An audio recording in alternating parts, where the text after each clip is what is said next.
I'm not coming at this as an academic. I think as practitioners go, I'm pretty well read. I've written 5 books as well, but my background is very much on the industry side. I was global development manager at UBS for fixed income securities during the credit crisis. That was my baptism of fire. I've been a CTO of a late stage startup, took that to its exit. I was interim delivery manager for 2 of the government digital exemplar programs, Carers Allowance and Find an Apprenticeship. And mostly consulting and training and writing in the last decade or so. But I come to it very much with an organizational perspective, a manager's perspective, a practitioner's perspective, less so an academic perspective. But you will see, I think, some signs of, some deep reading around the area as well as I talk. But I'm not going to be as well read as most of you. But I think I will do better than most. So introducing the deliberately adaptive organization. That is the model that's at the heart of the book, Wholehearted. That's this year's book, my fifth book. My 4th book is also relevant, and just as some preamble, I'm just going to mention a couple of things at the beginning of this session before we get to the heart of it. So organising conversations was a commission. Jervis Bush, who you may know as half of the Bush-Marshak double act, they're the 2 guys perhaps most associated with generative and dialogic organization development. They edited the dialogic organization development book a few years ago now, forward by Edgar Schein. And they started a series of books in dialogic organization development, all short books, 100 pages, 30,000 words. That was the brief. And it took me 2.5 years to write. Actually, going through that editorial process, being challenged by Jervis, and I'll explain to you in a couple of slides where that challenge came from. All of that delayed by 2.5 years the production of Wholehearted. And although that was very frustrating at the time, in the end, that was for the best. And you will get to see where that challenge comes from. And I'm going to, in a way, challenge you in the same way that I was challenged. And I hope you find it, helpfully provocative, not just annoying. So that's what I'm aiming for. Now, in terms of preamble, one thing I should get out of the way is the naming of the book, Wholehearted. And it comes from a great quote from a great book, Christopher Alexander's The Timeless Way of Building. A book that's about architecture, the built environment. But it's so easy to read it as being full of metaphor for organization and other interesting fields. Here's the quote: "A thing is whole according to how free it is of its inner contradictions. When it is at war with itself and gives rise to forces which act to tear it down, it is unwhole. The more free it is of its own inner contradictions, the more whole and healthy and wholehearted it becomes." And I want to pick out 3 words from there: unwhole, more whole, and wholehearted. And through a few iterations, a few steps removed, thinking about how we respond when we see that the organization is unwhole, how we can help to make it more whole, how we can amplify what makes it wholehearted, the energy of that, if you like. And we get to a very simple leadership model: engage, invite, celebrate. Engage on the right challenges, invite people to participate, celebrate their initiative. Engage, invite, celebrate. And you'll hear me use some of those words over the course of my talk, I'm sure. I'm not going to be majoring on this model, but it's kind of there in the background all the time. Now, second piece of preamble, and I will spend a little bit of time on this. I'll go through this slowly, and I really want to have some pre-discussion before we get to the main parts of the model. Some polarities here. Now, these are very rough. I wrote this slide just over the course of the last couple of days, but I hope it sort of crystallizes some of where the challenge is, challenge in terms of practice. These are some of the things that I was challenged by Jervis Bush on as I was writing that fourth book, Organising Conversations. And what are we doing when we're engaging with an organisation? Are we seeking to redesign it, to design solutions perhaps? Or are we seeking to engage with it and help other people engage with the organisation, engage with its challenges, and so on? Are we engaging in research, analysis, or diagnosis? Or are we facilitating, hosting dialogue, inquiry, as Jervis would call it, generative conversations where the ideas are coming from the people themselves, where the ideas are coming from the people closest to the challenge, closest to the problems, closest to the opportunities? Are we trying to form a single perspective, a single model, a compromise model, and perhaps? Are we trying to give voice to many? Are we going down the line of what we can easily formalize, what diagrams we can draw, the org charts, the process, those kinds of things? Or are we giving voice to what different people experience? Are we trying to freeze the organization in time? Or are we embracing that it's dynamic, that relationships are changing, structures are changing, that social processes are very dynamic, and so on and so on? So stasis and flux. Are we looking for problems to solve, or are we looking for challenges that we need to meet well? Interesting framing there, I hope you see. So meeting our challenges well, I borrowed that from Nora Bateson, incidentally, from her book, recent book, Combining. That's a really nice way of framing it, meeting our challenges well. So are we looking for solutions? Single shot, monolithic solutions? Or is our job to help the organization make meaningful progress? Begs the question perhaps of who decides what's meaningful, but how do we help the organization make meaningful progress? Are we there to do a particular job, to achieve a particular goal, to make things more efficient, for example, to improve the bottom line or whatever it might be? Or is there sense that we are trying to make things better for people, or what you might call emancipatory? Are we imposing solutions on people, or are we authentically inviting them into a participatory process where the answers haven't already been determined in advance? And I just want a slightly more technical thing, perhaps. Convergence and divergence. I'm sure you're familiar with the diverge-converge pattern, which I think I would attribute to Kahner and his participatory decision-making book. But for a lot of facilitation, I think a lot of consulting, there is a strong emphasis on convergence. We need to make decisions. And the divergent bit is always described as being uncomfortable. Kahner talks about the groan zone, for example. In fact, I was challenged by Jervis Bush whenever I did something that seemed unnecessarily convergent. And I ended up writing a chapter called Calibration. We realized on that issue in particular, and I think arguably many of these other polarities as well, we can choose as practitioners where the dial is set to, more to the right or more to the left. And the more to the left it is, the more voice you give to more, greater diversity of things.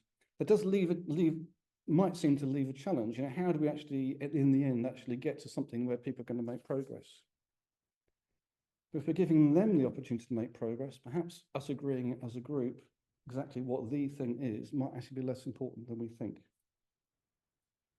So if we are helping others make progress, it does actually change and frame our job in that kind of way.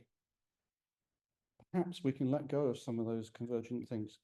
And what I would say about these things, I'm not saying the things on the left are bad, the things on the right are good. But there is a quite fundamental asymmetry here, I think.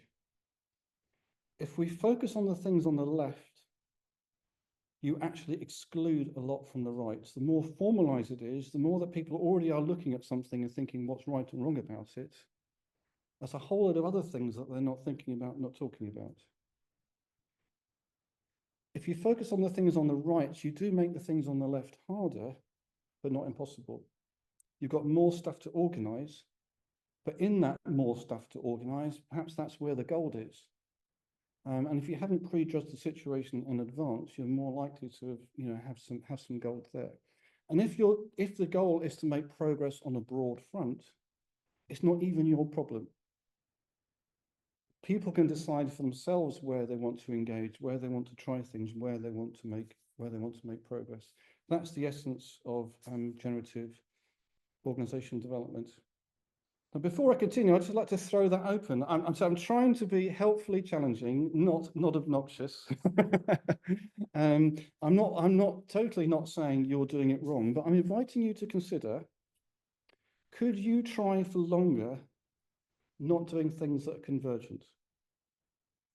Could you try to delay setting boundaries around things, for example? Could you try for longer deferring drawing that diagram? You know, I just want to throw that open to you now. What are the implications of this for change in general, for practice in general, and so on? These things on the right, they are actually very well developed in certain communities. In other communities, the things on the left are much more emphasized. And I think that both communities could learn from each other.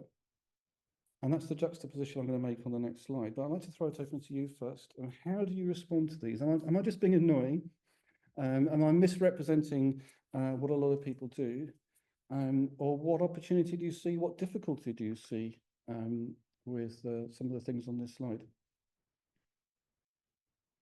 Perhaps when you were saying it's problem or challenge, solution or meaningful progress, in my mind I'm saying, does it have to be all? Could it be a bit of both? Well, and then you carried on to explain it can be depending on. Yeah, I chose polarities in the slide. I'm not presenting, some kind of dichotomy, false or otherwise. Yeah. I think it feels as if like it's a nice, not even nice. It feels really meaningful and important to do the things on the. Is it my left or your? Let's go by the right of the page. Yeah. I've got it in front of me the same way as you. So. As especially within systems thinking and knowing what we know that these multiple perspectives are important and a meaningful progress, like a meaningful encounter or two-way dialogue and participatory things can actually lead to better outcomes. But within institutional boundaries or within things in society as they are now, so you get employed to do a job or you get employed to solve a problem, it does really require the things on the left. And then also, especially within academia, I do need to diagnose something or research something, but the call for the things on the right of the page, I do agree, are really important. So finding that balance and being quite pragmatic with your approach seems quite important. I don't know if anyone else has any thoughts. Well, it seems to me that a lot of people coming from the business world, they come from the left-hand side of the graph. That's what they expect.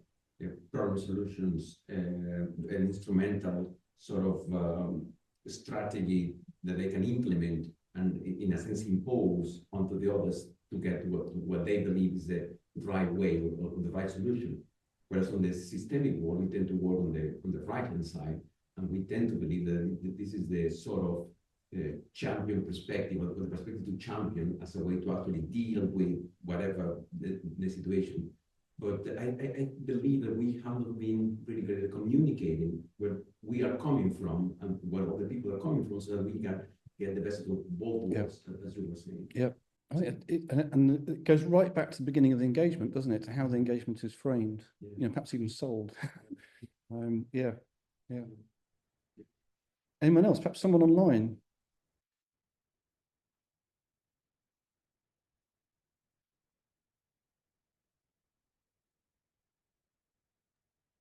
I'll just share a little story. I can interrupt if I'm permitted. Bruce Elliott from the University of Birmingham. I'm absolutely convinced that you do have to work more on the right-hand side to make progress on some sorts of problems. I'm trying to do it. I'm convinced that it's possible too, but it's blooming hard. And particularly if one is an academic, it's really important to bear in mind that in the end, you have to converge on something useful. Yep. Otherwise, you just wasted people's time. So partly that comes down then to how much do you trust the process to generate something interesting, even if you don't know what that's going to be in advance. But that must be true of analysis as well. But yeah, fair point, Mike. But if you're if someone is investing at least their time in trusting you to try and help them, they do want something a bit more than interesting. Eventually, and they may be patient, they want something helpful. Yeah. Good. I think actually you set up my next slide quite nicely.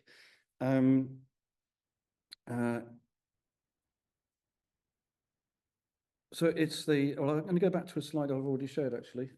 Perhaps didn't have the best ordering. So it's the juxtaposition of these two things. So the deliberately adaptive organization, and as we'll see, the VSM inspired deliberately adaptive organization, very much from the systems world, very much a model that is very well understood, has stood the test of time, and you'll see that despite some of my best attempts to break it, it stands up incredibly well. And from that sort of almost sort of hard sense of systems, on the other juxtaposing that with generative organization development and seeing how the two might go together. And seeing how that actually opens the door to some different interpretations of VSM, and you can think of that as a philosophical thing, but also opening it up to some different things in practice. And you can kind of go on the coattails of what we already know that VSM is very good for. We already know that it's a very powerful model, very powerful diagnostic tool. But rather than using a diagnostic tool that we only use in an analytical mode, perhaps a diagnostic tool where we actually give that power to everybody else. And we use it to frame conversations and so on. And we use it as a way to generate that progress on a broad front, and so on. So just to introduce the model and the book, I'm going to go through the book backwards first of all, and then I'm going to go very quickly go through the book backwards. That's one way of testing that someone's got their story straight, obviously asking them if they can tell their story backwards. And then we'll go a bit more slowly through, in particular, the first couple of chapters, and then see how that leads us through to the later stuff. So we'll start with part 2, between spaces, scopes, and scales. This is very much the bigger picture stuff. So large-scale organizational challenges, what happens not just at levels of organization, but between them, which is really interesting. Actually, VSM has a lot to say about that in a way that isn't perhaps as obvious as it could be. And I think I actually helped to bring that out. And then there's what happens at every scale of organization. And we already know how VSM is very good at doing that. But I present it in a slightly different way. So starting with part 2 and chapter 6. So going back to my slide of polarities, we want to make coherent progress on a broad front, meeting our challenges well. I think that's a good thing to be aiming for. And making progress on a broad front means that there are people trying stuff. So you've got the light bulbs on the left, that's people having ideas, and people deciding what ideas they actually want to try. Bit of formalism on the right here with the hypothesis template. And that's just setting each small piece of work up for maximum learning. They're framing their work in such a way, whether succeed or fail, they will learn something. Backwards to chapter 5, organizing without reorganizing, not only mobilizing, but making the organization more adaptive structurally.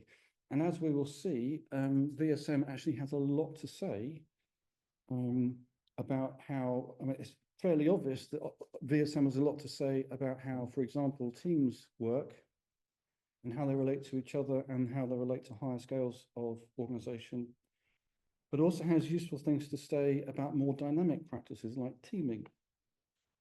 You can even use it as a way of actually understanding your personal networks in the organization in a different way, which we'll come to after we've seen more of the detail of the model. But chapter 4 is the space between, so this is where I'm mostly addressing issues of scale. And if you think about the traditional VSM diagram, this is addressing the mainly vertical lines in Stafford Beer's diagram, but here I'm showing them as lines between different levels of scale. So the systems aren't shown in this picture. I'm just highlighting that there are different strands in the relationships between different scales of organization. And there are some, there's some lessons to each of those strands. So that's the big picture stuff. Part 1 is the stuff that applies at every scale of organization. And what I've done here is organize VSM into 3 different spaces, as I call them. And working backwards, chapter 3 is called mutual trust building. So a different spin on system 3 star to what you might expect, or from the at least the older literature. Chapter 2, adaptive strategizing, and if you're familiar with VSM, you can guess what systems 3, 4, and 5 are doing. Chapter 1, delivering, discovering, renewing. That's quite a different way of describing those first 3 systems together. It's a different starting point, and it will have some impact later.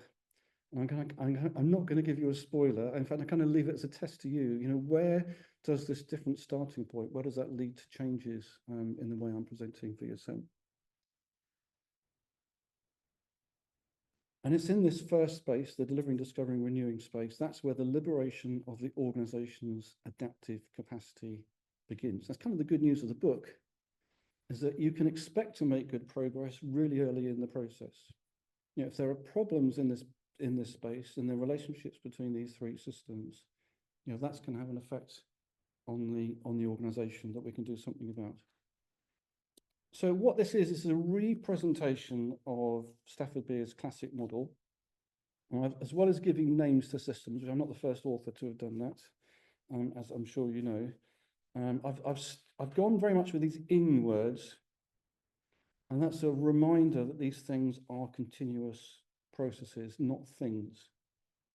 It's very easy to think of system 4, if I called it strategy, that would be terrible. We have a strategy, and it's our job now to follow it. That'd be bad news. It's strategizing is what I called it. So similarly with things like organizing, coordinating, and so on. Now, the thing that's important is scoped to the digital age organization. And there's something going on here that I think if Stafford Beer was aware of some of what was happening in the design world and the product development world, even in the 1970s, might possibly have challenged his thinking, I don't know. But I think in the 21st century, these aspects are actually harder to ignore. And we'll get to those quite quickly. So if I'm going to represent, reframe VSM, come at it differently to Stafford Beer, well, where do you start? We'll actually end up starting somewhere fairly similar to Stafford Beer, but slightly different. And the difference is significant. Definitely start where you are. I'm not trying to redesign the organization. We're using VSM to help understand, to help engage with the organization, help practitioners and participants alike engage with the organization. Start with what you do now. That's an important principle. That was a principle of my first book. It's not, the wording isn't mine, but that was a key principle in my first book. Start with what you do now. Perhaps a little bit more philosophical, start with what you could be sure of. And what we can be sure of is not the organization charts or the officially published process, but what people are actually doing and how they experience it. And let people themselves decide what is the organizational scope, or even multiple organizational scopes, with which they each identify. And I'll stress those words. So that's not me putting a scope boundary around the exercise. We're leaving that implicit, and we're leaving participants in the process themselves to determine on whose behalf are they speaking, their own, what they identify with, what their experience of that is, and so on. So like Stafford Beer, I start in the here and now, but I think the here and now is a bit broader than, it's a little bit broader in knowledge work than it is in the steel factory. Let me put it like that. I've got three very different business contexts, but you'd be amazed in a way at how similar they are. So the example I got is a band, being in a band. I'm a musician. I can relate to this one. I don't know how everybody does. I have a lot of experience of healthcare, not as a practitioner, but kind of the other side of the table, if you like. As a parent and a carer, I should say, not so much myself. And of product development, software development, product development more generally. And what's interesting about these, there is often some aspect of delivery and discovery and renewal happening all at the same time. One of the things that's changed in the last 20, 25 years in software development is the way, in particular, delivery and discovery have become very much intertwined with each other. By delivering, we discover for real what people really needed. It's not just that we, the days of thick requirements documents leading to, thick design specifications leading to thousands of lines of code. Those days, they're still there in some industries, but that's not the way digital product development works. It's a much more exploratory process. We can hypothesize what people need. We can talk to people and ask them what they need, and they'll tell you something. But until they've actually got their hands on the real product, only then do you really know that it is actually meeting their need, helping them make progress. And what I call renewal here, this is what could be called developmental activities. It's working on the organization itself, working on its capabilities. I didn't call it developmental because it just confuses too much with the product development and software development words. We're using development too many times there. So I called it renewal. But again, in product development, that is part of the work. If you work in software product development, improving the pipeline, improving the infrastructure, improving the product, those intertwined with improving the product from the customer's perspective. And if you don't attend to those things, the work gets more and more difficult over time as the number of lines of code increase, as the complex infrastructure complexity, the architecture complexity increases, and so on.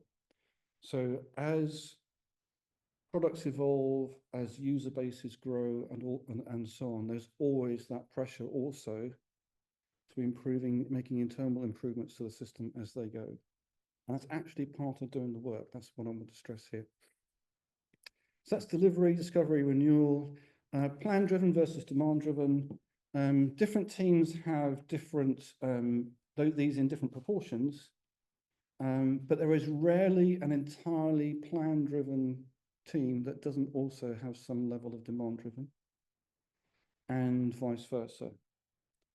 So I suppose perhaps the extreme of demand-driven might be something like a call center or accident emergency in the hospital. But even in A&E, there are going to be people who are working on the capabilities in the background. Even though most of the work seems to be demand-driven, there is some plan-driven work happening as well. Working solo versus working with colleagues, and this is very common in knowledge work. You might be beavering away on your computer for a morning, then in the afternoon, it's all about meetings, it's all about meeting the customer, it's about meeting other colleagues, and so on. Internal versus external interactions is working with colleagues, as I've already said, working with customers, as I said, working with suppliers, whatever it might be. Routine versus novel, stroke emergent, stroke self-organized. And again, these are this normal part of life. For actually most of us, I'm sure for everybody on this call. In knowledge work, every day isn't the same. And you will find yourself working on different kinds of problems, working with different kinds of people, and so on. People from inside what you would normally consider your team, and people from outside. So the here and now is actually quite rich for most of us in knowledge work. I think I've seen some nods around the room, maybe just echoing mine, but I hope you can agree that that is the case. And in a way, we can use the harder end, the things on the right thing as the harder end of the scale. Demand-driven work, working with colleagues, with a level of external interaction, and when we're doing things that we haven't done before, perhaps working with people we haven't worked with before, does VSM get a model that can actually cope with that? And where we've got this integration of delivery, discovery, and renewal in the work. So let's start, as I said, with the actual work, with doing the work. We could ask what constrains it, and that's not too far away from how Stafford Beer approached it in Art of Enterprise. There are a number of things that have some effects on that work, how we coordinate, how we organize. There are some relationships there, relationships of influence, of constraints. Organizing and coordinating are related to each other. And to anyone that thinks that they're not, or that they don't need to be, one interesting way to illustrate that is with the word progress. I mean, you make progress doing the work. It feels like progress as you're doing the work. You may get a sense of progress from your coordination system. You see the tickets moving across the wall or whatever in your visual management system. You got some progress in the organizing sense in terms that you can tick off things in the plan, or some of your metrics are moving in the right direction. In all three of those senses, you may feel that you're making progress, or you may feel that you're making progress in one and not the other. I mean, you may feel wonderfully busy doing the work, and you may feel like it's making progress, but it's not moving the needle as far as what our goals are. And all of that could be happening, and the customer not feel it at all. Is the customer making progress? So all these things actually do need to work together. Now, is this the only model that could work? I mean, the answer to that is no. We are, organizing something very rich, something very detailed, very nuanced, and summarizing it with 3 systems and the environment. But there are various justifications of the model as it stands. Perhaps the weakest, but the easiest to understand, is that without organizing and coordinating, a lot of bad things would happen. You might feel uncomfortable with things not happening as the argument for something's existence, but you take any of those things away, bad things do happen. Those bad things do quite easily fall into 2 main groups. Coordination problems, we all know what coordination problems. I think the term organizing problems isn't quite as recognized as coordination problems. But they are two different things. We can see this as a process of social formation. This is, I'll be referencing Wake here. People can be doing work, feeling like they're making progress. They get some reward from that progress. But they then find, in order to make progress, they need to work with somebody else. And that brings in the need to coordinate. They need to coordinate over a shared resource, for example. And as a result of coordinating with each other, that's something they may want to do more of. And actually, between the 2 of them, or however many people there are, there's actually a goal emerging, a goal that didn't pre-exist their collaboration. And so rather than thinking of organizing as something that always happens top down, it can also happen bottom up. And we're getting to that thing about stasis and flux now. There are bits of organization that are popping out of the quantum foam of organization, if you like. New relationships forming and dissolving, structures forming and dissolving. And so we get a much more emergent sense organizing when we look at that. Borrowing a bit from Dave Snowden, there's a complexity interpretation as well. I'm not saying that Dave Snowden endorses this interpretation, I should say. But He sees two main kinds of constraints. Constraints that contain and constraints that pull or give you attraction or repulsion. That take you in a particular direction or toward or away from something. And you can put the things that are mostly contain the state space as coordinating, things that pull you away from your current state as organizing. So that's kind of a third justification to that structure of the model. You could add things and make the model more complicated.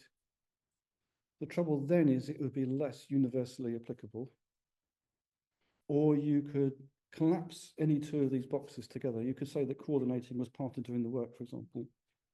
Or you could collapse coordinating and organizing onto each other. But then the model has less richness, it becomes less useful, it tells you less, it becomes less powerful as a diagnostic tool.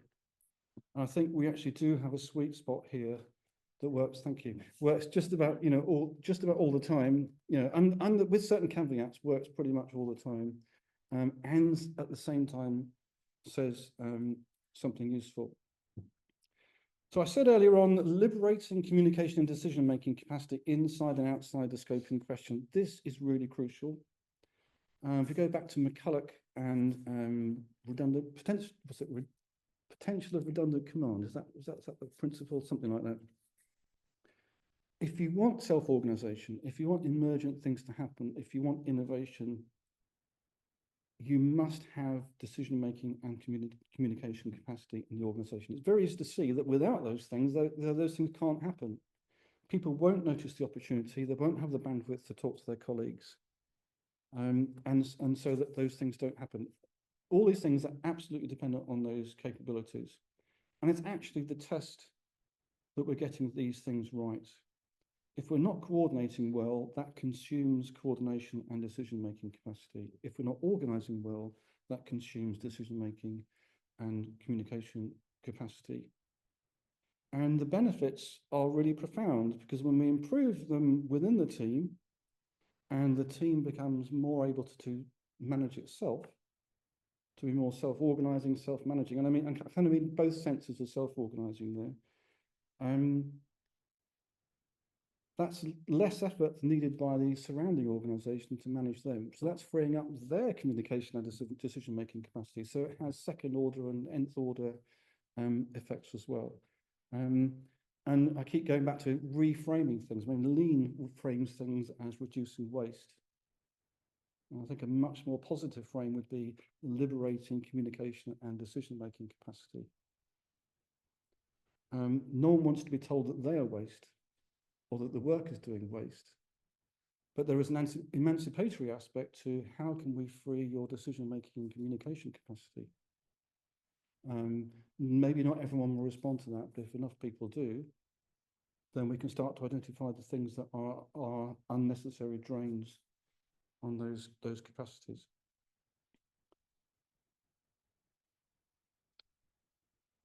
Now, I mentioned earlier that we're inviting people to think about who they're speaking on behalf of who they identify with, on the organizational scopes that they identify with. And it's quite possible for people to identify with more than one.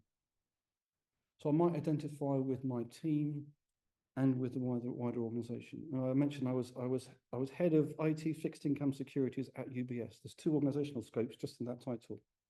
Yeah.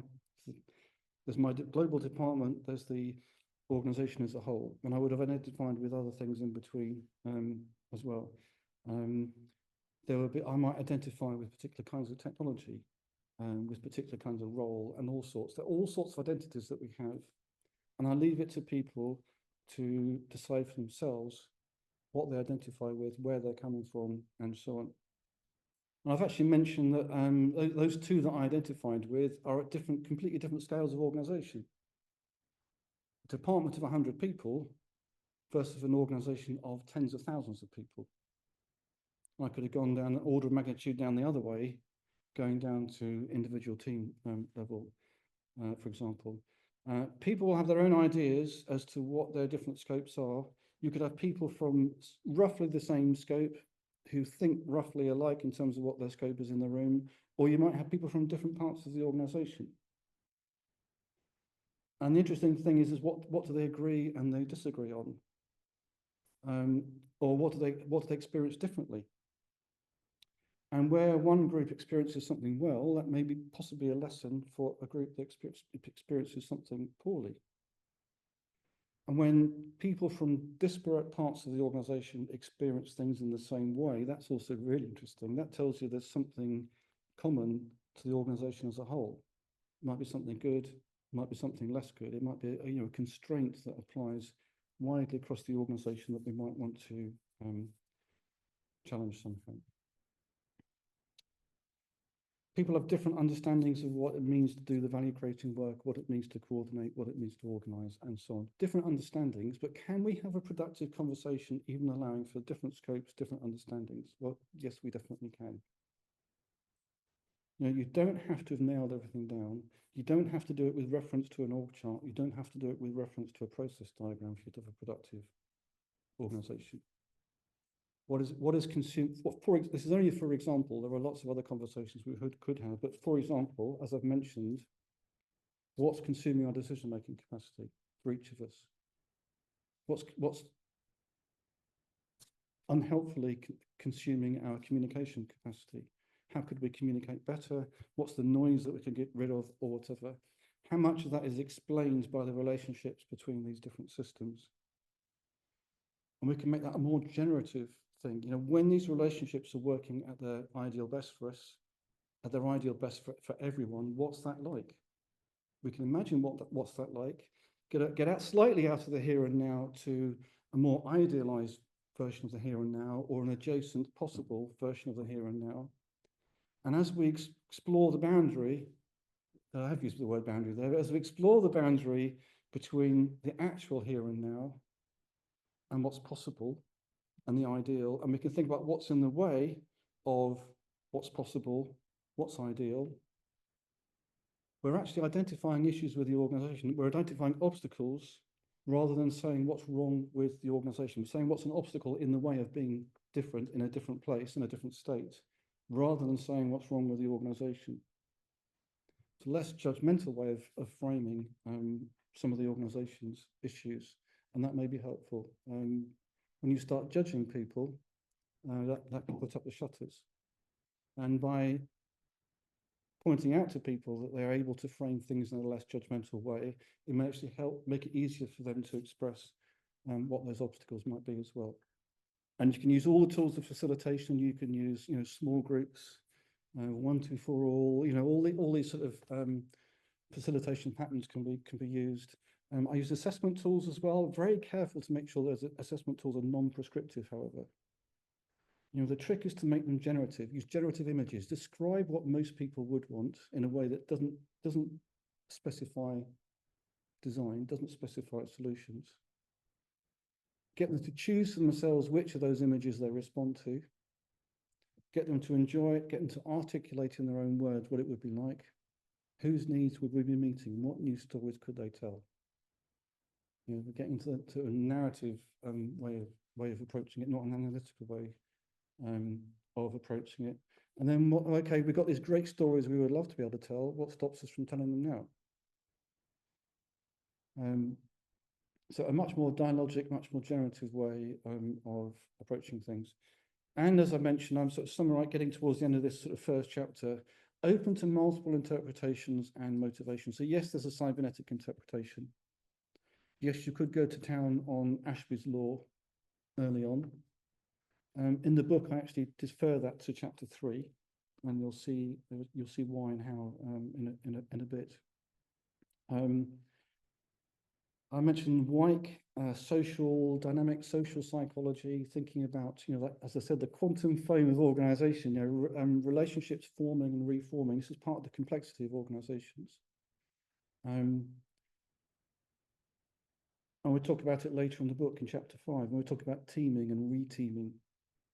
How does an organization get good at re-teaming?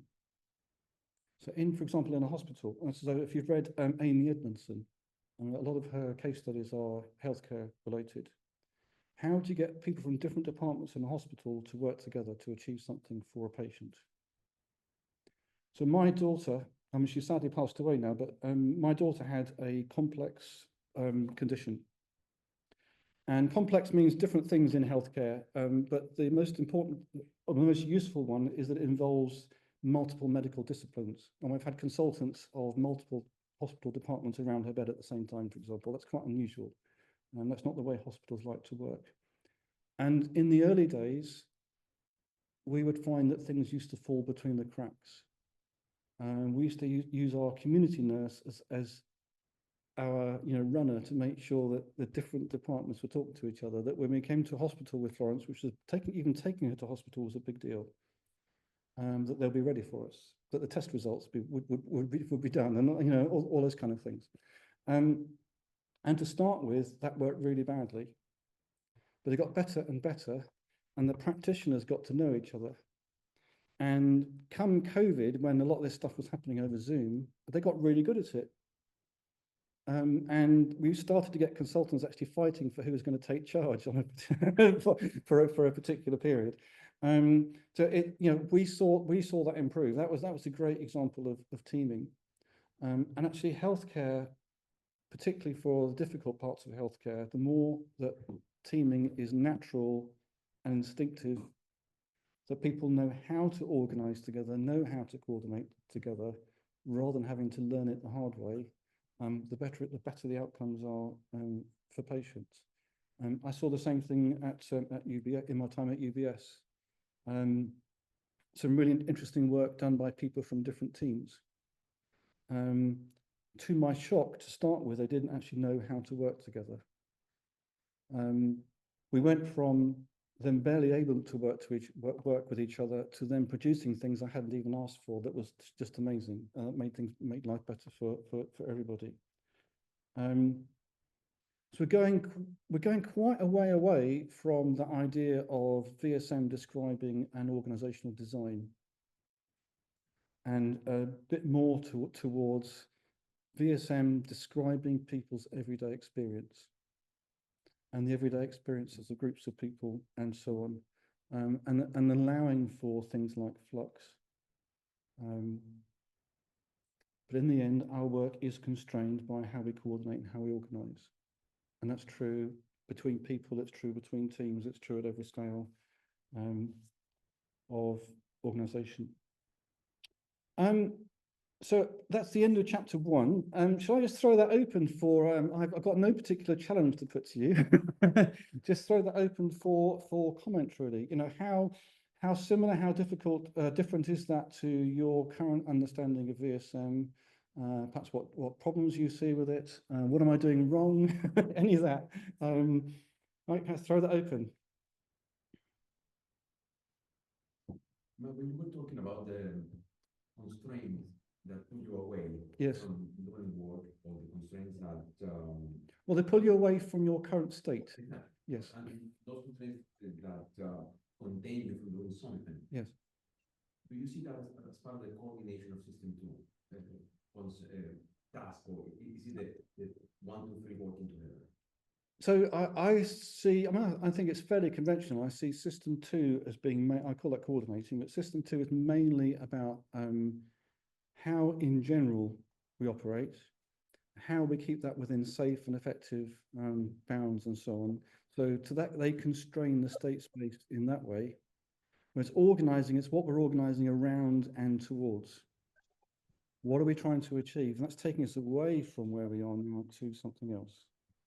So I think there is a fundamental difference between the two. Yeah. I think there is a grey area between them. When we meet to discuss progress, how much of that is coordinating? How much of that is about working well together? How much of that is where we want to get to? And you could be doing both at the same time. Certainly in the course of one meeting, you could be doing a bit of both. But I still think it is quite possible to separate the two. Yeah. So, Mike, Yes. I can't spot anything that's inconsistent with Stefan Beer's work, but there is, you've talked about one level quite deliberately, and your examples are about bits of larger organizations. Yeah. And you haven't talked about the role of the level above, because I mean, thinking of where I used to work in a university, there are lots and lots of things that a department can organise itself, but there are certain things about the award of degrees and like which have to be the same across the university. So one level has to work within constraints Yeah, forced by the level above. yeah. I mean, I don't know. It requires. It's not a question. Doesn't require an answer, but it's an answer to your question. I actually totally agree with you. And I said what I've said is compatible with what you said, and I make it more explicit in chapter 4. In the end, our work is subject to constraints. Some of those are self-imposed. Some of those come from above, if you like. But there's something interesting in that relationship as well, and that relationship is explored in some detail in chapter 4. Yeah, so I agree with you. Great, thanks. Although there's a slightly bottom-up bias, I'm not aiming at any particular level. In the end, it's everywhere all at once. You can have multiple levels of organization represented in the room, and each has their own perspective, looking up, looking down, looking at themselves, looking sideways, and so on.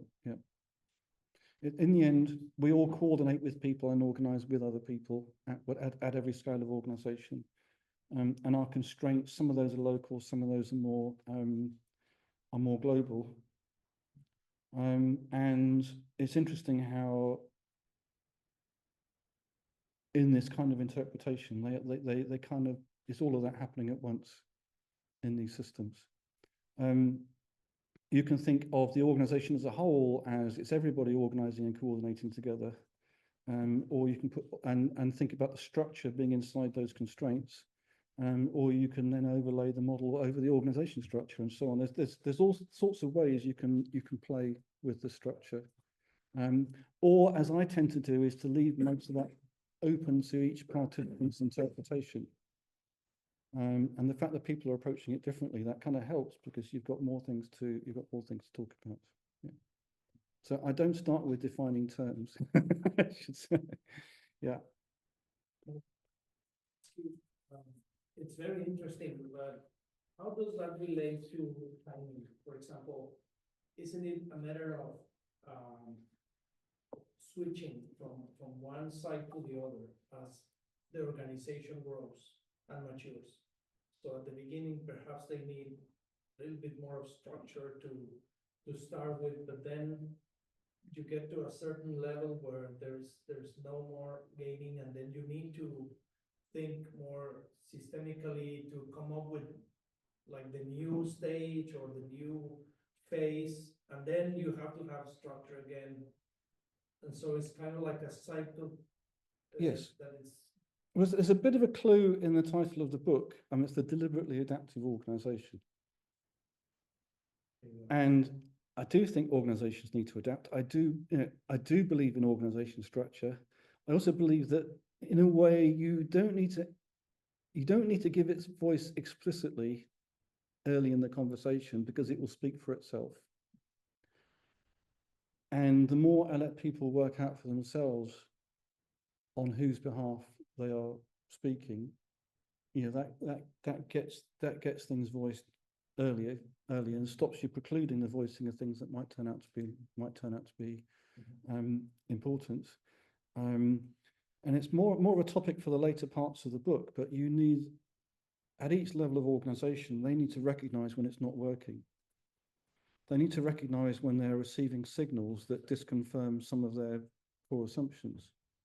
They need to recognize that, perhaps in more traditional VSM terms, there's a structural mismatch between the organization and its environment. There is some business domain that needs more attention than it's getting at the moment. To an extent, though, if you're perhaps I'm promoting sort of entrepreneurialism because that's the kind of culture I came from. If people notice that something isn't being attended to, given the right organizational culture, they will start attending it to themselves, and they'll work out that they can't do it on their own, and they'll collaborate with other people. And if that's something that's encouraged, in a way, you can, this is kind of what I mean by organizing without reorganizing, is that whether that's helped by the organization or whether that's people doing it in a self-organized way, you can kind of prototype the organization without formally changing it. And one argument I often use is, are we letting the formal organization structure get in the way of doing the right thing? And it's our choice. In a way, it's a choice whether you let it or not. And if you feel a conflict there, I think, you can choose to raise that conflict as well. I really want to be able to do that, but the organization is stopping me. Yeah, so yeah, I agree with all of that. Some of these topics I can't, you can't put everything in chapter 1, and we're still on chapter 1 at the moment. It is the biggest chapter in the book, but you can't deal with everything there. Bruce, you got your hand up. Yes, Mike. I mean, it's a very small point, and it's not really meant to undermine what you're saying, but it just happens to be in my head at the moment. There are people for whom this exhortation to contribute to organising themselves is actually physically painful.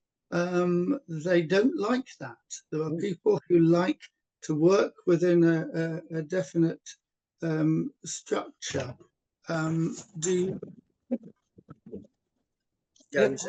I'm not. have you come across that? Totally. And I've worked in organizational cultures where people did expect to need to be told what to do. I haven't only worked in entrepreneurial cultures.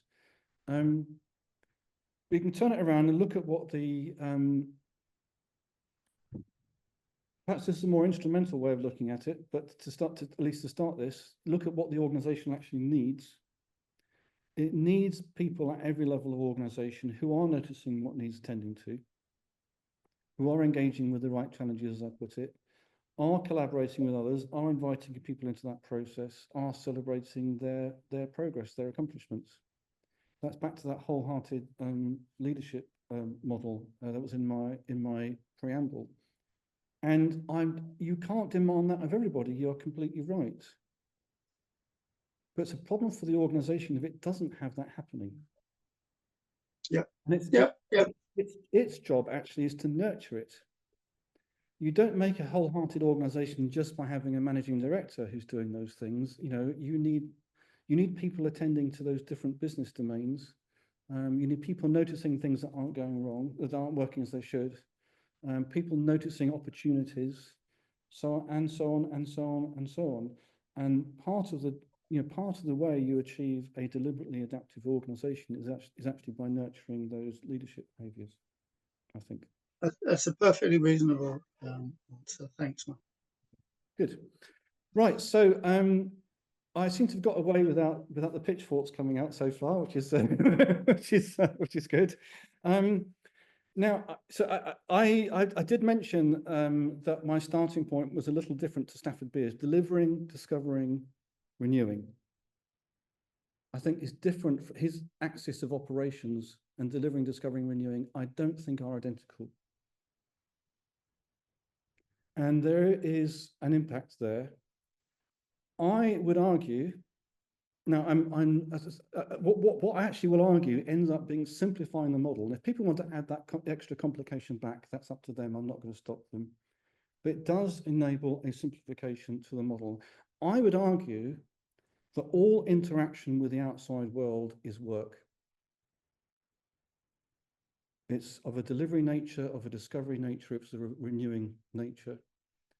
And I think you simplify the model by not having, as we will come to in a bit, system 4 interacting with the outside world. So I think starting with delivering, discovering, renewal enables a simplification. And I think, so what we end up is with a more parsimonious model. I think usually the more parsimonious model should win. But, I'm not going to fight to death on this one. If people want to add back a relationship from system 4 to the outside world, they are free to do it. But you're not about to see that in the slides that are coming. So, yeah, again, I haven't been lynched yet. Let's carry on. So, we've covered the delivering, discovering, renewing space, the here and now space. Now, there's obviously a lot that happens that's outside of the here and now. We spend a lot of time reflecting, planning. We have goals that we are working towards. We have intelligence that we're capturing as a result of doing the work. Intelligence from our own operations, intelligence from the outside world that's the result of the discovery work that we're doing, and so on. And we've given no consideration so far as to what keeps delivering, discovering, and renewing in some healthy balance. I've worked for organizations that have been so focused on building the platform, they never built a product that they could sell, which was the problem for them financially. Other organizations in the technical world, we call it technical debt. I don't like the term, but it's called technical debt. You know, organizations that are forever doing short-term stuff, and their product architecture, their software architecture is getting more and more complicated, more and more difficult to maintain, and they are undermining themselves in terms of their longer-term viability in the process. Or you get organizations that are just milking the cash cow as long as they can, but have no idea what comes afterwards. I've worked with that kind of organization as well. There is a need to keep delivering, discovering, and renewing in healthy balance, but there is no mechanism in the here and now to do it. In the here and now, you don't notice the imbalance. You're just busy doing the work. So there's a lot of questions left by that first space is only part of the model. There's a lot more to do. Now, a lot of those questions are answered. You all know, I think on this call, most of you will know that System 4 is the answer to most of those questions. I call it strategizing. You need something that understands yourself, understands the organization, understands its part of the organization, understands its environment, what it's working against or to, what it's in relationship with, creating and managing options. Now, you tell I used to work in the investment bank there. Creating options in exercising them at the right time. When you run out of options, it's game over. I think we understand that. If you think about terms, going back to John Boyd, OODA loop guy. When the fighter pilot runs out of options, it's game over. In a really bad way. So that's kind of how I think about System 4 and strategizing. The word strategy, strategizing, those are very overloaded words and not very well defined. And I don't start by defining them either. But I'm going to give you a flavor. There's kind of two levels of strategizing happening here at once. So let's start with this kind of the big picture strategy exercise. And let's think of a big picture strategy exercise as something generative, as something dialogic. So how might that look? Lots of ways we could do it, but imagine reaching the right customers, meeting their strategic needs, that's their needs, our strategy, achieving results in the way to which we aspire. What's that like? Let's enjoy that for a moment.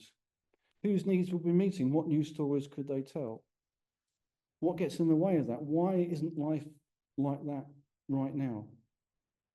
Why is that important? Which of those obstacles are most important for us to deal with?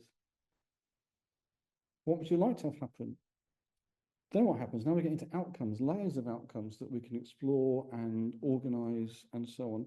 Now, this is just, those few questions, each of those questions kind of represents perhaps a whole exercise. I'm just giving you the gist here, but there's a progression here, there's a pattern here, ideal, obstacles, outcomes. And I have other of these, and we'll see a bit more of those later. Those of you who are worried that by not, remember that left and right thing, the polarities, so if we're avoiding going too far to the left and we're trying to push things to the right, how on earth do we ever converge on anything useful?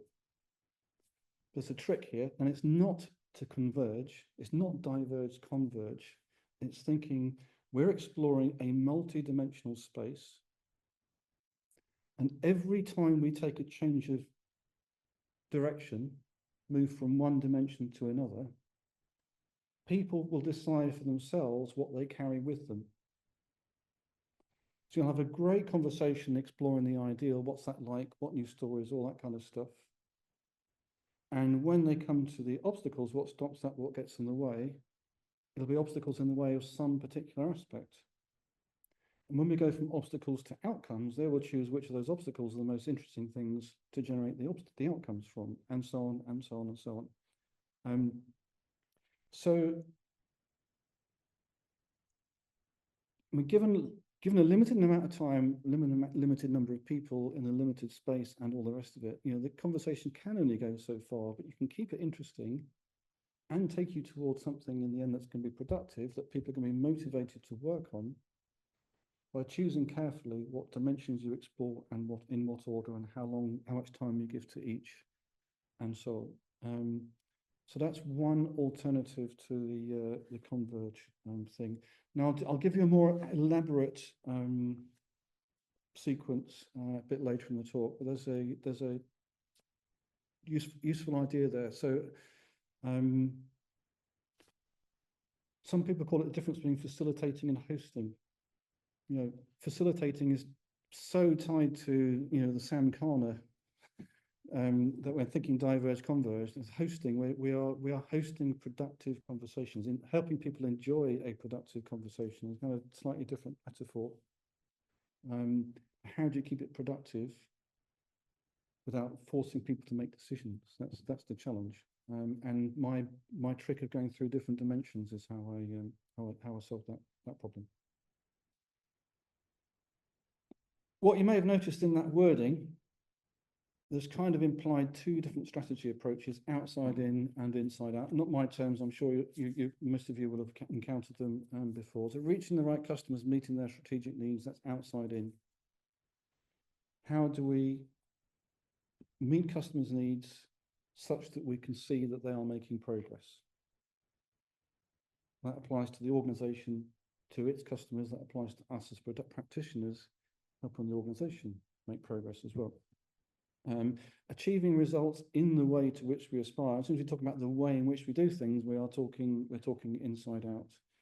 And it's not that one is better than the other, is that they feed off each other. I don't going to spend a lot of time on these slides, but I think paying attention to how they feed each other is actually helping improve the organization. So how do we have the outside world inform the work that we do? How do we improve our internal process such that our innovations can get to our customers quickly? For example, you know, they do feed up on each other, and you're in both cases you are noticing opportunities, making good choices among all. You can't exercise every option that you have. You can't just decide to do everything all at once. But that's part of strategy, is making choices. So that's one kind of strategizing. That's kind of the big picture way of thinking about strategizing. We'll come to another one shortly. So we've got our strategizing box, keeping us in the game when the game may be changing. I think that, and that could take you back to John Boyd again, if you want it to, those of you like John Boyd.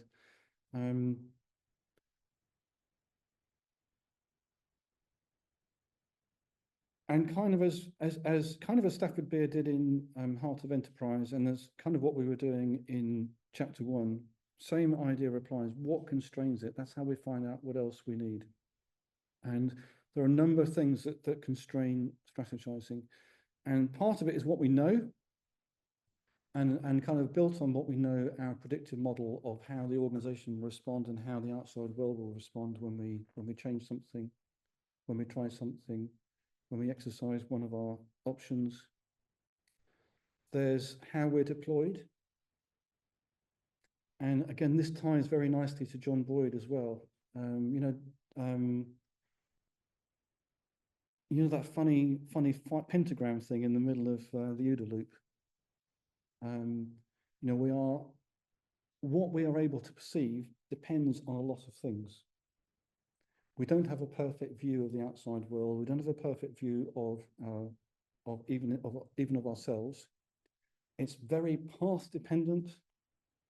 It's very dependent on structure. You're not going to see the outside world where you don't have people deployed to see it.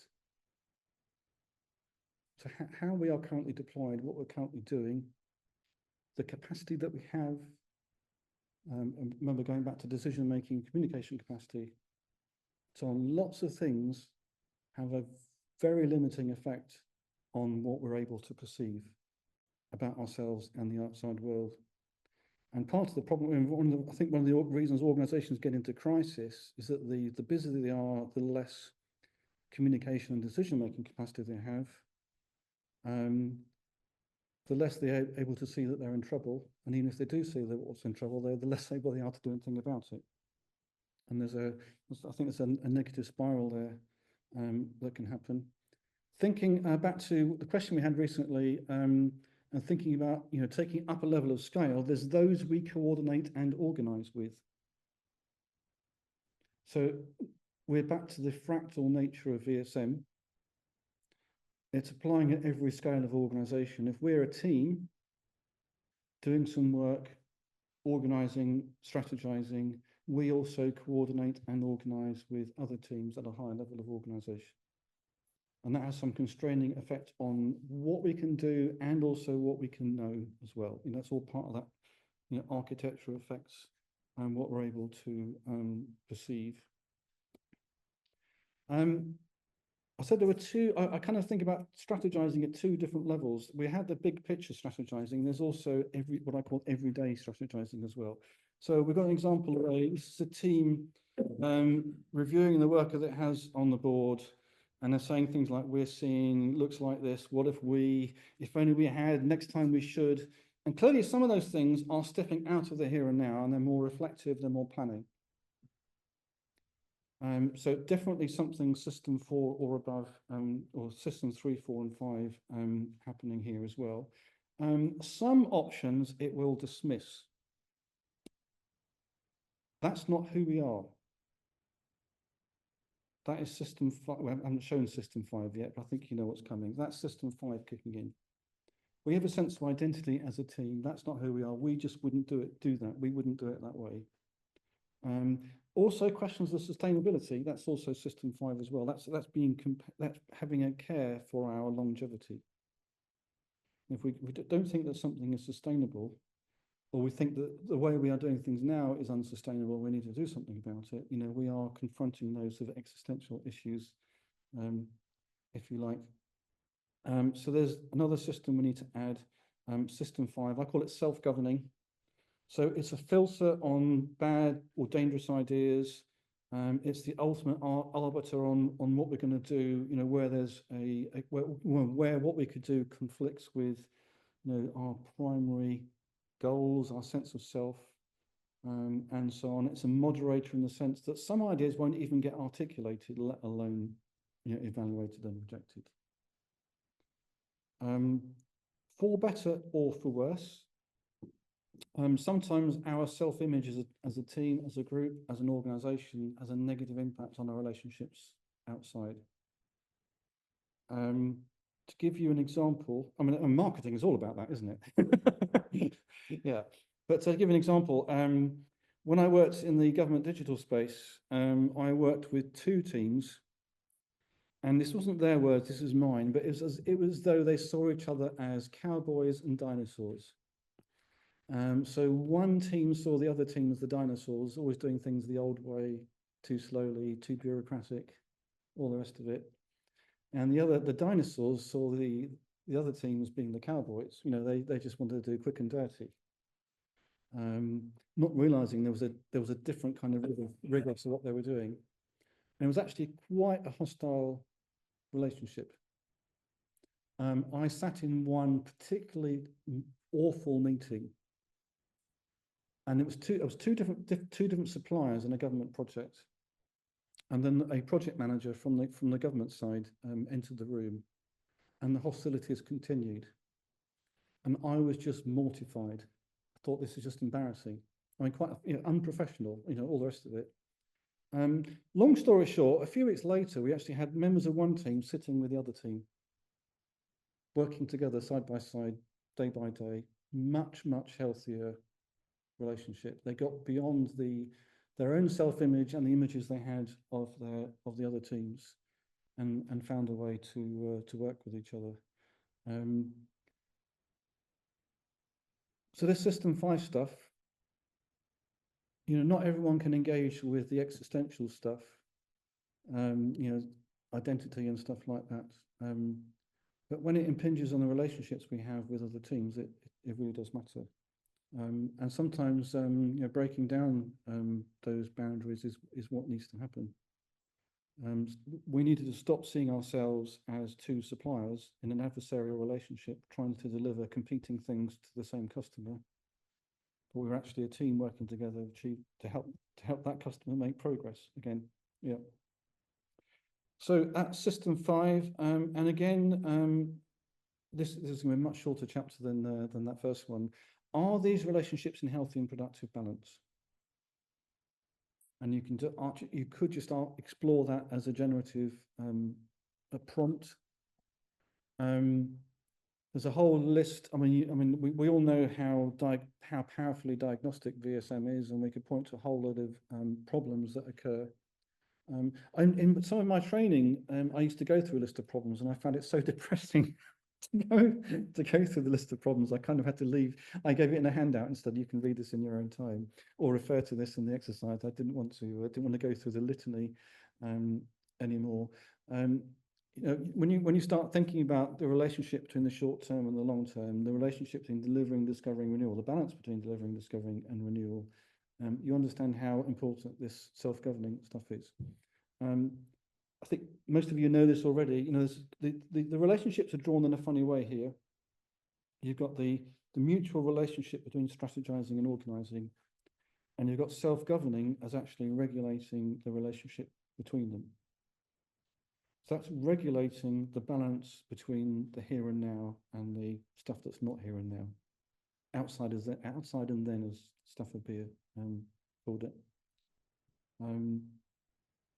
But it's super important. I mean, it's very easy for organizations, one way or another, to drive themselves into the ground.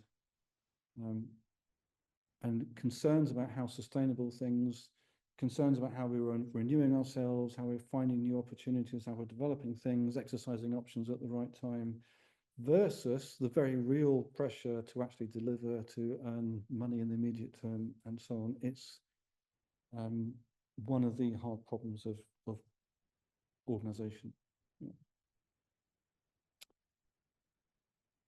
Are these relationships in healthy and productive balance also including those external relationships as well, in particular those that we coordinate and organize with? I could include the external relationship as well. But that's a relationship where, as far as the work of those relationships in my version of the model, is done by delivering, discovering, renewing. So I'm not showing the Stafford Beers, you know, remember his multiple dotted clouds to the left of his picture. I don't show them in mine. I do think engaging with the outside world is work. And if you frame it that way, it simplifies the model. As I've said, I think the more parsimonious model should win. That's not to say that Stafford Beer didn't have interesting things to say about his dotted clouds. You know, I think as a useful conversation about, you know, we're also engaging with what's possible and where we'd like to be as much as we're engaging with the world as it currently is. But I don't think you need to necessarily complicate the model in order to make those points. I think it's implicit in strategizing, actually. Yeah. Again, different people will have different understandings of what scopes they are working to, or what these boxes actually mean. But that won't stop them having a productive conversation.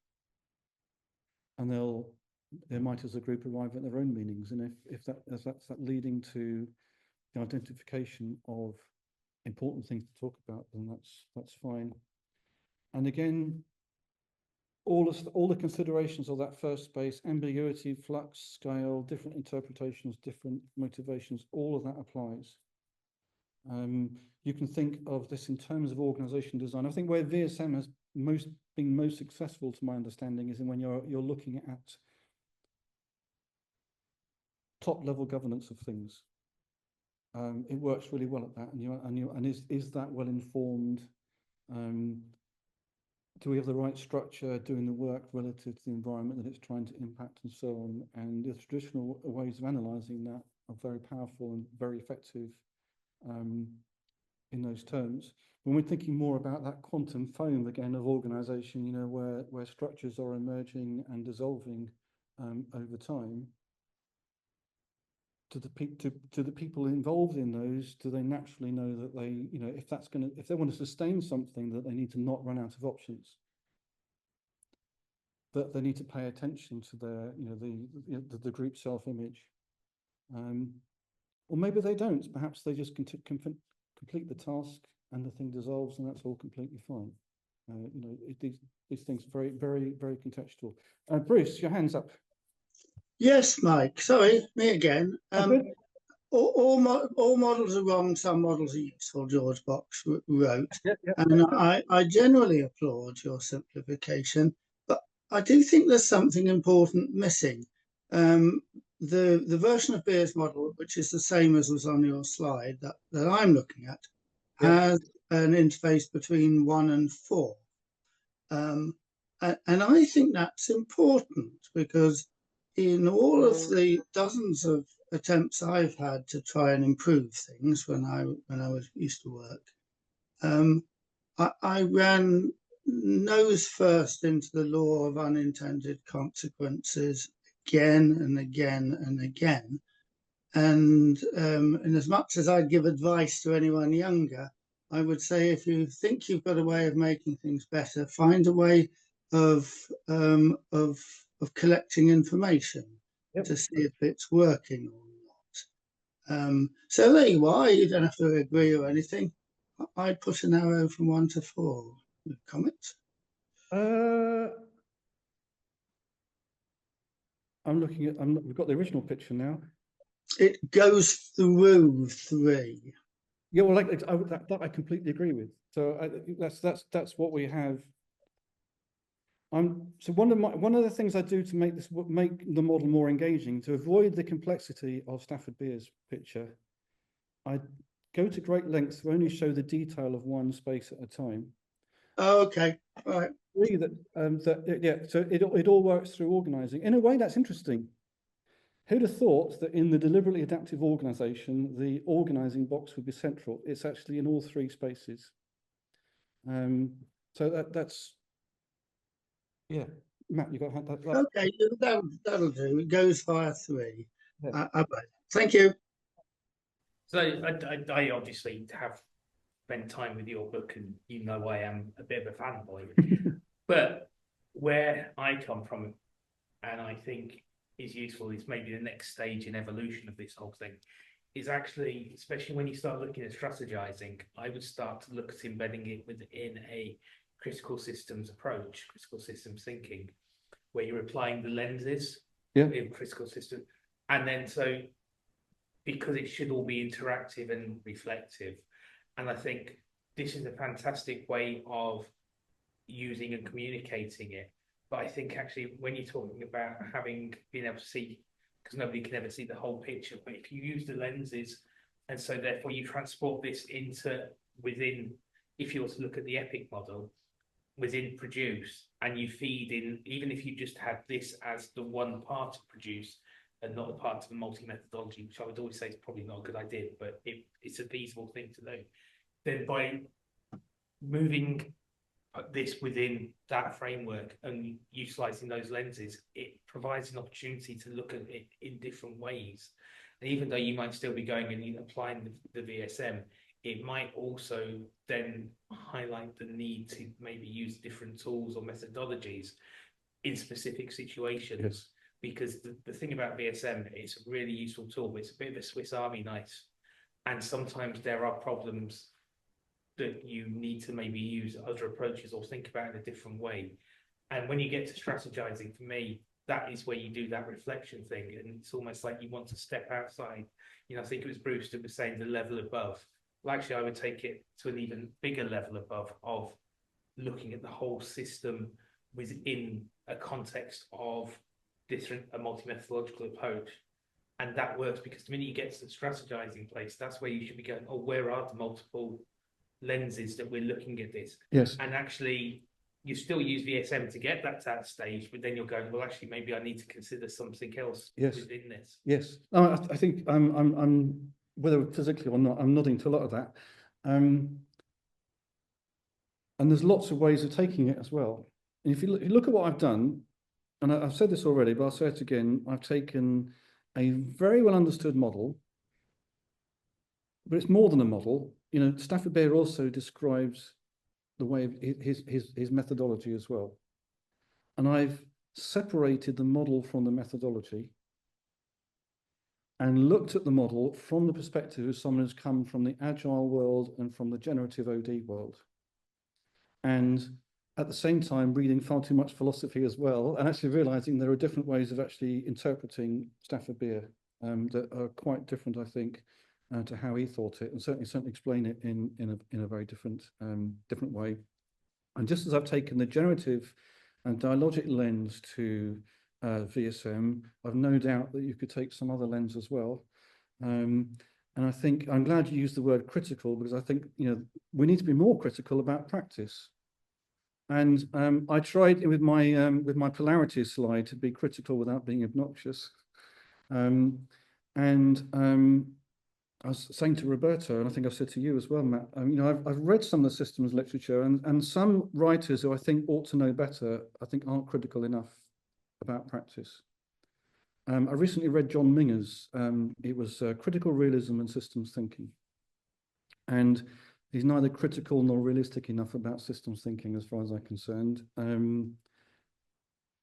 Very interesting book about the critical realism, and very proud of how systems thinking has influenced critical realism, or at least how he thinks it may have done. Wasn't very critical about systems thinking itself. And talks in literally on the same page or within a couple of pages, talks about, you know, there's a real world out there which isn't entirely accessible to us, but there are causal mechanisms that generate events, cause other events not to happen. That actually fits back to my constraints bit.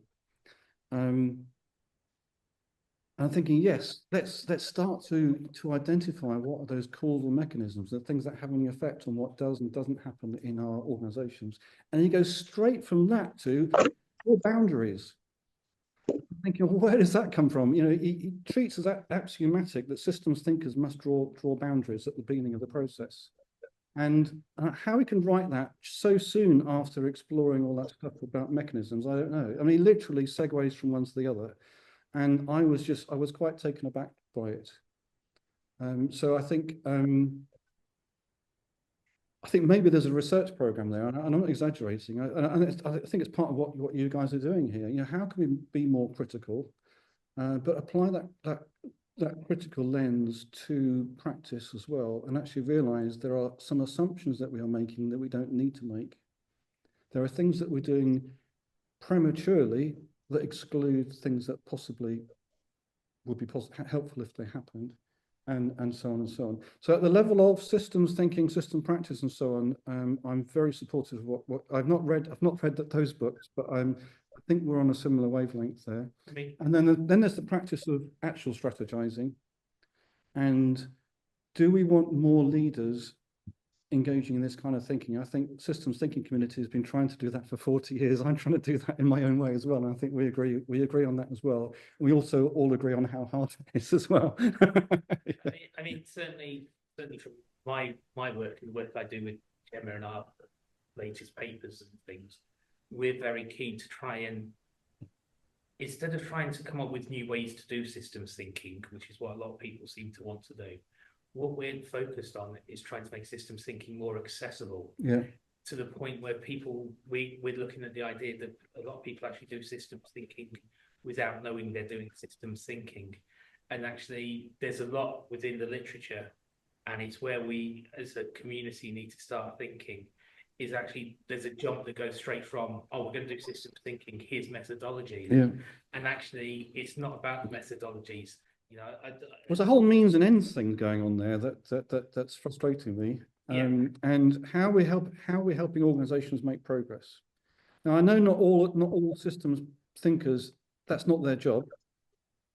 But for those that are, that is, you know, we want to help organizations make progress. That's the motivation. And yeah, I think there is room to develop. If you look at there's a gap. I mean, this was acknowledged in Mike Jackson and Patrick Hoverstadt's talk at CISPRAC as well. There's a gap between what practitioners are doing out there versus what's written about them or what's written about systems thinking. I mean, Chris Abbott Yeah. came up with a phrase called pracademic. Was Chris Abbott, wasn't it? And I talked about this last night when I was doing a podcast.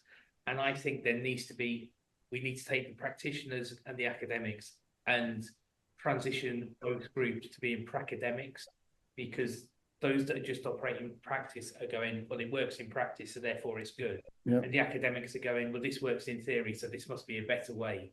And actually, neither are meeting in the middle, because the people practicing may be doing something well, but they might be able to do it better. Yeah. And the academics might have come up with a great theory, but if it's not actually able to be deployed in a practical sense, Yes. and until they meet in the middle, and that's the aim of the conference that's going to take part in March that we're hosting here at CSS. But I think it's an important thing going forward is to try and get people to realize the silos that exist. And you see it online when you get on LinkedIn. I'm a practitioner, this is what I think. You're an academic, this is what you think. It's like, well, actually, A, you don't know what's that thing, but you're not applying systems thinking to the process of systems thinking. And it's about, we need to get that step, we need to get the community to take that step back and to go, well, actually, what really is systems thinking and what is it there to achieve? And until we do that, I think we're still going to get hung up. You're still going to get into these arguments that says the survival systems model is the best thing since sliced bread. And it's like, well, it can be. It can be the most useful tool in the world, but it can be the most damaging tool in the world. So I do think VSM is amazing, but I don't identify as a systems thinker. But I'm here talking to you, and I'm glad these conversations are happening. So I was someone who's like on the outside looking in. I feel a little bit more on the inside now, which is cool, and it's nice to. Very easy to have a wrong impression of the other side as well. When I do actually get to know you and I realise that you guys use the word critical all the time, actually, that I find that really encouraging. But like some of that criticism needs some of that critical perspective needs to be brought to what are we taking as axiomatic about practice. And I was disturbed by what I read in the Minger's book. Now, how representative that is of the rest of the systems thinking community, I don't know. Still a good book, actually.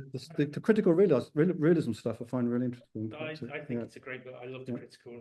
I think if you were to have a spectrum, Minger's would be more towards the academic. Yes, side. I want another criticism. You could barely separate researcher and practitioner. I also think, like, if you look back over time as well, I feel like the onus should be on the academics, as for a lot of time. Yeah, it's their job. Exactly. In my literature review for my PhD, I found that in decision making, we went from looking at how people should make decisions, and we realised that no one's a reasonable person. Yes. But I guess so much work has been on that area. I mean, look at who is it? It's not. Is it Klein? I can't remember now. But yeah, look at engage with organisations as they are. Engage with people's experience. Engage with how decisions are actually made. Telling people how they should do it. That doesn't get you anywhere. Yeah, I think there's a humility that's required from the academic side to learn from what's happened in practice rather than just generate another academic approach that you should definitely apply, because it'll definitely work in practice. Yeah, and Bruce, I know you've had your hand up for quite a while, but no, but that's fine. This line of discussion raised another, perhaps more practical question. I mean, but to get to it, I mean, we in the systems thinking world, and I think you're a member now, Mike, are a funny old lot, and there's lots and lots of different groups with different views on the world, and not always the most cordial of relations with the other groups. And it's the same in the agile world as well. Yeah. I've been in other worlds. I know to be true. Mike Jackson's great achievement, in my mind, was to put a bit of structure on that and to posit a way of proceeding that used different approaches under different circumstances, and even moved backwards and forwards. Now that, I am absolutely convinced, is the way forward. But in order to do that, it would be really helpful if anyone coming up with a suggestion for how to approach these things would give some idea of the boundaries of its usefulness. Now, your version, I suggest, your version of VSM, for instance, would not work in resolving a situation where there was outright hostile conflict. You may or may not agree. Anyway, get to the question. Does your book say when, does your book indicate the limitations of applicability of content? Well, to an extent, I said Good. it's scoped to the digital age organization. So I don't have to address all the ways that VSM can be used in biology, in society, in industry, and so on. So it's a much easier book to write when I can write it to a particular domain. But it's the domain that enough people understand that even if they're outside of that domain, they will come away with I think a better understanding of VSM. So yeah, but push you a little bit. That's fine. That's a scope. Let's take something about digital face recognition. yeah. A world in which every street has a camera and there's a huge database in which you know the Home Secretary can look you or me up and find out where we've been. Now, your book might well help, using that might well help the team to bring that to reality, but that's a rather, you know, that wouldn't be making the world a Yeah, I mean, about solving those issues, I do raise some similar issues in the book. I mean, in digital product development, the use of personal data, for example, personal data is used in a very cavalier fashion in a lot of digital systems. And there's a whole question of algorithms now that can drive some quite harmful behaviors to the individual, things that arguably are harmful to society, and so on, and so on, and so on. A book addressed at organizational scope won't solve all those questions. But if you are asking the question, whose needs are we meeting, what stories could they tell, and so on and so on, it does invite people to consider the outside world. It does invite people to consider impact on society and so on. I certainly do make reference to those, but I don't claim to have the answer to every problem. No, absolutely, and I wasn't challenging you to do that. I was just hoping you were clear when you didn't. So that sort of problem might. No system is values free. True. Yeah. Okay. Thanks very much. Good. I'll put my hand down if I can find the button. Right. So that was chapter 2. That was adaptive strategizing. Now the rest, I'm not going to go through the rest of the book in the same level of detail. But you'll see what my goal now is just to show how basic understanding of those first 2 spaces really sets up the progression through the rest of the book. So the completion of the model at a single scale, that's chapter 3, and then into the bigger scale stuff. So posing this as a question, first of all, are these 2 spaces in a healthy and productive balance? The way we strategize, self-govern, organize around our commitments is that in a healthy and productive relationship between how we deliver, discover, and renew. In old money is the relationship between the strategy axis and the operational axis, is that healthy and productive? And I think it's quite a reasonable question to ask. And of course, most of us know that between brain of the firm and heart of enterprise, in cybernetic terms, in Ashby's law terms, that's a harder question than Beer first realized. And in a way, System 3 star is a cheat. The executive part of the organization can't be over all of the organization all of the time. It's not physically possible. If you analyze it from a communication point of view, it's not possible. From a decision-making capacity, it's not possible. You could say there's a mismatch in complexities between the 2.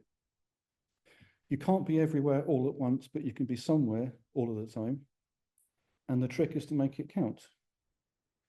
And that's you know, that's kind of what is a way of sort of describing what Stafford Beer comes to. I think we have to understand that it's a compromise, that, you know, in the end you can't guarantee that your executive will have enough capacity to maintain a healthy and productive relationship with operations, and that's a to realise the severity of that challenge. I think it's important, and it has then an effect on leadership behaviours. And then there's a kind of a practical way of describing it, is that if they don't understand each other well enough, I'm being very careful to present this as a mutual thing. There's something I don't like about Stafford Beer in the way that it seems like it's the job of System 3 stars to catch people out being naughty. It's the guards going at random around the prison camp. It's the random inspections, the random audits, and all the rest of it. And that's what people remember from the book, and other books propagate that learning.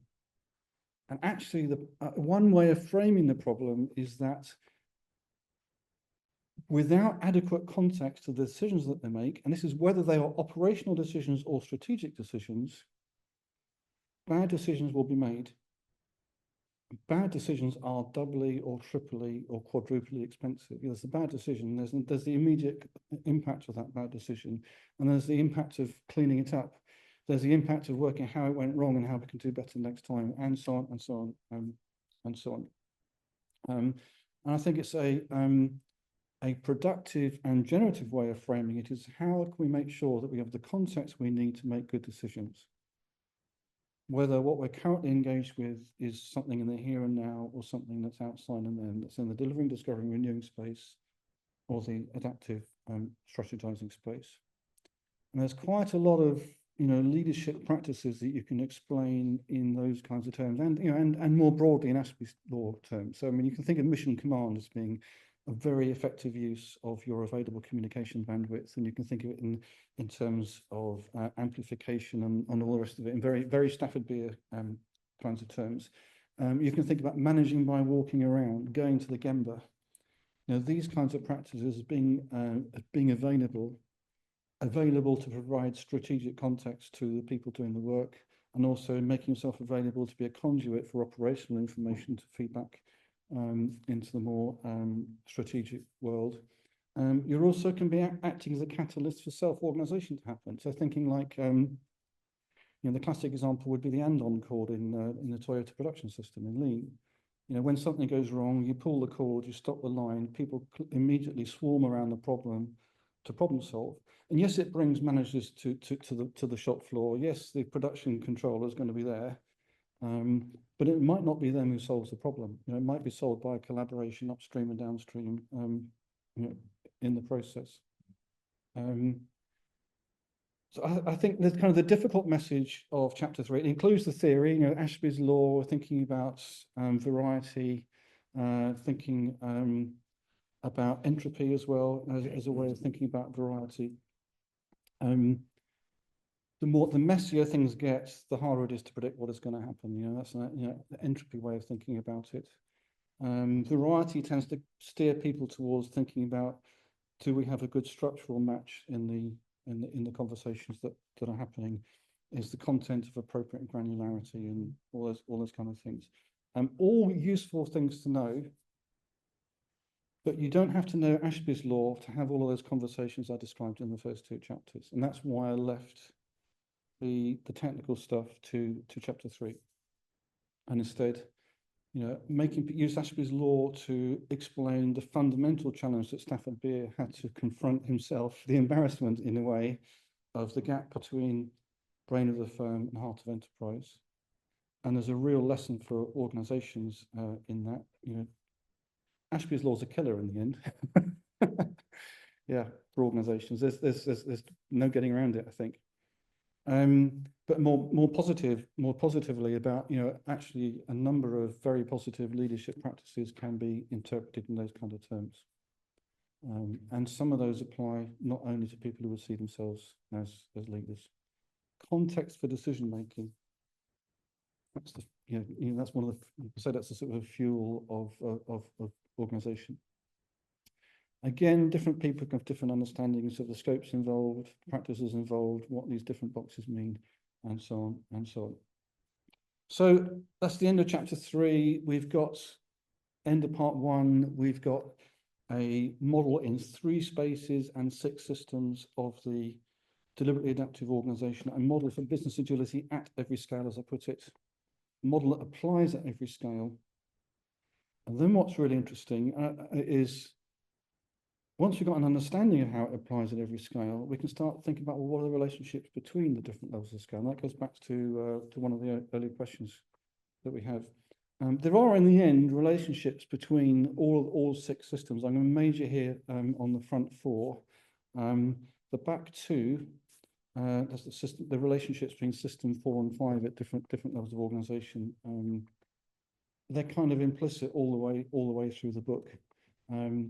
But these front 4 connecting, so structuring, I mean, this is very classic VSM stuff. Do we have the right structure in the organization such that it meets its challenges, meets its, you kind of want to have everything all at once, and it's almost impossible. You want a structure that's good at delivering on what you've already agreed that you want to deliver. You want a structure that meets the outside world well, both in terms, not only though in terms of what you deliver, but also what you need to learn, your intelligence, and all those kind of things. You want the structures of how you make the structures of your commitments and the structures of the work need to be compatible. And it's very obvious if you work in software that there are lots of different ways of specifying what you want and of planning. And all of those make sense in their own terms, but some work much better with how you want to work than others do. So granularity and structure of that is really important. We all know, let's just get on to translating that system 2 to system 2. We all know that the language of the team and the language of the boardroom quite different, necessarily different. They're working at very different levels of abstraction. But somehow progress at the front line of the organization needs to translate into progress for the organization as a whole and vice versa. And that has implications for how we coordinate, how we monitor progress, and so on and so on. Reconciling, so this is system 3 to system 3. Oh, it's system 3 to system 3. So we've got the commitments that we have for each of our teams, for our teams of teams, for all the different scales of organization, up and down, but also peer to peer, are the commitments that we each make compatible with the commitments above and below us and to the sides of us. And you can't get the whole organization instantaneously all aligned, but you do need some level of coherence. You can't have the organization pulling against each other, and at least not for very long. So you get into how, and different organizations do it in different ways, but how do you actually have it so that different parts and different scales of the organization are actually working towards compatible goals, that the way they express those goals are helpful, that you're not trying to micromanage from above what actually needs to be managed in a self-organized way from below, and so on and so on. And those sort of questions about means and ends, in old money, the resource bargain, those kind of questions. But there are a number of sort of dysfunctions that go around mismatches of means and ends, and the attention you give to who's responsible, which end of the relationship is responsible for what, and so on. You can for example, interpret micromanagement as a means and ends imbalance, or you can set people up for failure by making the wrong end of the relationship responsible for success at the home level, for example. So a number of quite common dysfunctions that you can explore through that relationship. And connecting, again, this is back to the challenge of us having the context that we need in order to make good decisions, whether that's an operational decision or a strategic decision. And in the later chapters, I'll get to that in a moment, that gets to how connected we are as an organization. What are we doing to build trust in the organization, build the trustworthiness of the organization, and so on. Thinking about, you can think about this economically. Organizations are founded on trust, not just from a social perspective, but from an economic perspective as well. I mean, you lower the transaction costs by trusting each other in organizations. I mean, you don't have to have a contract around everything, you know, and you go back to the theory of the firm that, you know, in the end comes down to those kinds of considerations. Yeah. So you can think of 3-star in itself as a driver for improvements. Now, I think that's not it's not accurate. That's not an accurate presentation of VSM. But when you consider what 3-star is doing, it does actually demand quite profound organizational improvement. Well, if you think about the level of the challenge that it's trying to address, it demands organizational improvement. So at the back, participating or sometimes inviting stroke participating, you know, who gets invited to what, who's involved in what conversations around anything that has strategic impact. Who do we identify with? What's our identity? Are our identities at different levels of the organization compatible with each other, healthy, all those kind of things. So that's the space between. So a whole I mean, this is very relevant to the Agile community. The Agile community thinks very much in terms of process. And its idea of scaling is to make a more complicated process that covers more levels of scale. And it kind of weaves itself up and down through different levels of scale. I think it's more useful to think about how things need to work across a level of scale and let each level of scale work at its own appropriate level of abstraction, and then pay attention to how the different levels of scale work together. Now, how much of those kind of considerations apply in other domains, I couldn't so easily say, but certainly in the software, technology, product development, agile kind of world, that was a chapter that needed to be written. And I think it does draw out those interscale issues in a way that the traditional Stafford Beer presentation, the picture, doesn't. You kind of you have to trace those arrows quite carefully on the picture. And they're explained very much in terms of amplification and so on, and Ashby's law and so on. There's a whole load of organizational issues that you can easily discuss using those different strands as the framework for that conversation. That's what I've done in chapter 4. It's a little bit informal. It's not quite as close to Stafford Beer as the first 3 chapters, but there are some important issues that did definitely need exploring. As I say, for the Agile community in particular, that was a chapter that needed to be written. And I've not really found it in other literature either. I didn't find, I'm a friend of Patrick's, but I don't find that in his book. That's what I hoped to find in his book and didn't find, and ended up writing the book myself, in a way.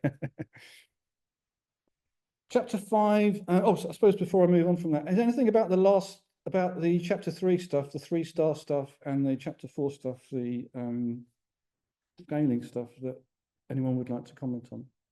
Is this inspired from Anarchy and the adaptive cycle, where you can have multiple scales of recursion? Because the deliver, discover, renewing really brought that to the front of my mind. Yes. And if you don't renew or the create destruction, is it? You don't bounce back, and you don't have the. Yeah. I'm certainly aware of it. I think I've read the book that came from. I've certainly read books that refer to it. Yeah. I wouldn't perhaps not quite go as far as saying that I was inspired by it. I think in the end, when I read that stuff, I wasn't quite as inspired as I hoped to be. It was a little bit woolly for my taste, and I was intrigued to find that I could actually present the Stafford Beer stuff in a different way that actually did bring some of that stuff out. Yeah, because from very different disciplines, like the adaptive cycle started in ecology with our case strategies of species establishing. Yeah. But it's really nice to see it applied this way. And I understood that you could have recursions of VSMs, but it's always been a very cluttered image in my mind. Yes, exactly. Yes. So I think there's 2 pictures. There's this one, and I could show all 6 strands in one, but there's that is one way of showing it. And the other one we've seen already is this one. So just a reminder that there's, when we're at any scale of organization, there's also those that we coordinate and organize with. There is always a bigger system, you could say. Yeah. Yeah, okay. Anyone else before I move on? And don't worry, I'm gonna go fairly quickly now. So chapter 5, organising without organising, and kind of referencing various other organisational models and actually seeing how nicely they play with VSM. Which in a way is no surprise. If you take any organisational model that is seriously trying to engage with what is really there, and if each of them have something interesting to say, but say different things, it's helpful to bring them together. So starting, first of all, I was thinking about our networks, and I think we're all familiar with the idea of there's a formal network in the organisation, but also an informal network in the organisation. And actually, you can actually go a bit further and say there are organisations, there are networks that support each of the systems of VSM. There's or each of the spaces of VSM, certainly. So there's a network that's activated when you're actually doing the work, when you're delivering discovery and renewal. There's a network that's activated when you are making decisions and when you're strategizing. There's a network that's activated when you're suffering for context, or you're trying to learn something, or you're trying to share context and so on. And there's a network that is there is still an informal network. There's the social network of the organization as a whole. And that is also part of the under-recognized part of the trust building aspect of the organization. So a nice little exercise to actually reflect on how our different social networks relate to those spaces and systems. Also thinking about teaming and reteaming, so referencing Amy Edmondson for teaming. So some quite serious work done in the healthcare sector in particular. She's also, if you don't know her, she's also the psychological safety person. Psychological safety was originally Shine and someone else. Benning, was it? Psychological safety is old as I am. It's literally 1965, or if not older. But a lot of the recent writing on psychological safety is Amy Edmondson, but she's also written a good book on teaming. So this is the idea that teams form for a particular purpose. Perhaps they form only for that purpose and disband, or perhaps they're longer lasting. But in either case, it leaves a couple of challenges. How good is that process of formation? How effectively will they work as a team while they are formed? Do they have enough of VSM in a way, you could say, for them actually to do their work effectively? For them not to be wasting their decision-making and communication capacity, for example. Also, if they're going to disband, when they disband, where does that learning go? And that makes you wonder about how that circle is connected to the rest of the organization and what the accountabilities are, what the forums are for sharing their progress. So, and that gets to how they are part of the organizing and coordinating, let alone strategizing parts of the organization and so on. So it raises a whole load of issues. And if you want to be an organization that's good at doing this stuff in a self-organized way or an ad hoc way, an adhocracy, VSM's got something interesting to say into that. And I think that's interesting and useful. Dynamic reteaming, looking at how can we explicitly have a bit more dynamism in terms of how people are what teams they are working on, team singular or team plural, they are working with, how you can stand up teams to work in a so underrepresented or unrepresented business domain, and so on. Some various sort of organizational practices that go with that. Again, that plays well with the kind of stuff that we talked about. And if you want change, you need people doing stuff. And for people to do stuff in a coordinated way, then you need that coordinating and everything else to happen. So all the stuff we talked about in the previous chapters, it does in the end feed into this. I've worked on embarrassingly on too many improvement initiatives where that stuff wasn't in place. I do want to, I can't say, I'm literally not allowed to say what the project was, but it was in the government space. It was the DWP. And what I've told you might already tell you what the project was. the manager said, right, we're starting a continuous improvement thing. And they gave a very rousing presentation to launch it all. And within 2 weeks, if not 4 weeks, it was dead as a dodo. There was actually no real commitment to carve out time for anything. There was no governance. There was no nothing. And the thing was an embarrassment. And I was literally embarrassed to have been associated with it. So some of what I describe is down to individual people engaging, inviting, celebrating, as I said before, but without the capacity to do it. And some of that capacity is in the gift of more senior people sometimes. These things don't work. So yeah, much as I emphasize bottom up, there needs to be some top-down nurturing of capability as well, and nurturing of leadership. I think if we nurture pay attention to that nurturing of leadership and to capacity, and in particular the decision-making communication capacity, a lot of other good things naturally follow. Right, moving towards the last chapter. I mentioned this, remember this change of dimension thing, and how to have a generative conversation without unduly imposing convergence on a singular decision in the conversation. So I'm going to give you another flavor of what that's like. So thinking about those different spaces that I've presented, each with those different systems in them, or the relationships between the spaces, or the relationship between that organizational scope and the external environment, whichever set of relationships we're interested in, within a space, between spaces, or between other aspects of the organization. Again, you could generalize this. Take different aspects of the organization, whatever aspects you like. Is there an interesting relationship between them? And if there is, when these relationships are in a healthy and productive balance, working at their ideal best for everyone, what's that like? Whose needs would we be meeting? Good. What new stories could they tell? Hello, my friends. Oh, can we mute? Yeah, thank you. What stops that? What gets in the way? What's really happening today? Where does that come from? Out of what does that emerge? What would you like to have happen? Then what happens?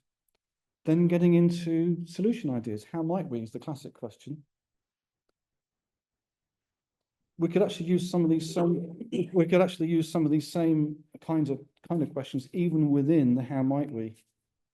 You know, when this particular issue that we're looking at is working in its ideal best for everyone, what's that like? What new stories could they tell? What stops that? What gets in the way, and all the rest of it.